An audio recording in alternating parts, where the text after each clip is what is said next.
在试完这台675SR 之后，我只能说春风懂得如何造一台大多数人喜欢的车。它的动力输出给我感觉在中后段并没有明显爆发的那个点，太柔和了。转速攀升速度呢也偏慢，它确实可以跑得很快，没有错，但就是少了那种动力一瞬间迸发出来的感觉，你们懂吗？前段的扭力倒是挺足的，油门响应也很跟手。有些人可能会觉得这样有点窜，但我认为这台车现在的状态完全在可控范围内。这台车我试完之后给它的定义就是6分的通勤代步，4分的激进驾驶。是的，你没有听错，它代步会比较舒服。具体的原因请听我说完。这台车就算6档怠速也不会脱档，即便是你立马开满油也不会有那种咔嗒咔嗒打齿的感觉。它给你的反馈是循序渐进的那种舒服感，这个感觉呢并不突兀。整台车的行星三角设定也不是很激进的那种，因为我自己本身是赛911的车主，那个就是非常战斗的行星三角了。这台675SR 给我的感觉更接近 RS660 多一点。原厂810的座高适用人群身高在165到185之间，再高就起狗了。这台车的体量感并没有很强，它只是比450SR 大一圈。原厂带的这个单向快排和800NK 那一套相比，我认为是非常好用的。低转速区间升档很流畅，没有出现过跳空或者挂档生硬的情况。换挡转速比较高的话，排气还会有特殊的音效，这个值得好评，听感很不错。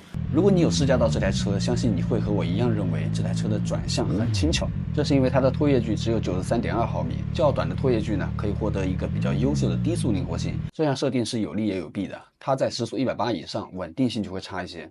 那么影响车辆稳定性的因素有很多，如果你不喜欢这种感觉，比较有效的方式就是加装一根钛齿。它原厂这套避震的设定偏舒适取向，不是软趴趴拉不住的那种，在路上的滤震效果还是蛮好的，有股子韧劲在。反正也是可调的嘛，不喜欢你就给它搞硬，相信自己，你可以的。至于网上争议比较大的直连避震和多连杆避震形式的问题，毋庸置疑，多连杆是更优秀的结构，但这并不代表直连避震你没法用。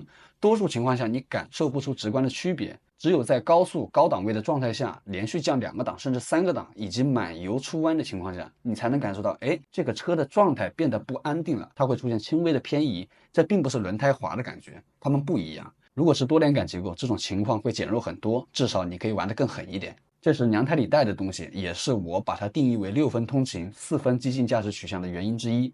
毕竟原厂的避震设定代步确实会挺舒服。它这套刹车我认为力道是绝对 OK 的，但它上泵的手感很软，且前段有点模糊，建议作为一个必改选项。改个布雷博或者风速的泵绝对爽，价格也不贵，2000到3000块钱。如果你改了这个上泵，记得再多花100多块把这个刹车油也换掉。原厂油热衰减也来得有点快，实在不想改，你就多花点时间适应这个手感吧。要么你就别骑太猛，也不是不能用，需要你自适应。它的震动主要体现在5000转之后，在这之前它还是比较丝滑的。8000转之后，震动会再次放大，这个震动一直的表现略逊于自家450品牌。它的震感不会让人不舒服，但谁让它的450做的那么优秀呢？挑点刺能理解吧？如果你玩过比较多的大排量车，甚至水车时代的日系4小龙，你可能会觉得它骑起来有点无聊。它是很好骑，很舒服，没有错，但缺乏个性。前段没有 MP09 那种蛮劲，中后段也没有765S 那种爆发力，更别说和奥斯塔那个800去比了。这和以往三缸机给人的印象是完全不同的。我知道它排量最小，马力也最小，没有错，但大家都是三缸机，排量也都不算小，这个爆点只和调教风格有关系，哪怕是 GPR 150，它也会有明显的爆点存在。从中段到爆转速，这台车在动力输出感受的层面上，性格几乎没有很大的变化，真的整个动力输出的感觉太丝滑太平淡了。就像我开篇讲的，骑行经验不多的车友会很喜欢，老鸟就不一定了，他们会有自己的取舍。这台车的用户画像也正是有一点驾驶经验，喜欢多缸机声浪，预算又不太高的玩家，骑着舒服对他们来说会更重要一些。最后感谢南昌春风提供本次的试驾评测车辆，预祝10月1日开业爆单，现场也会送出多份福利给到车友们。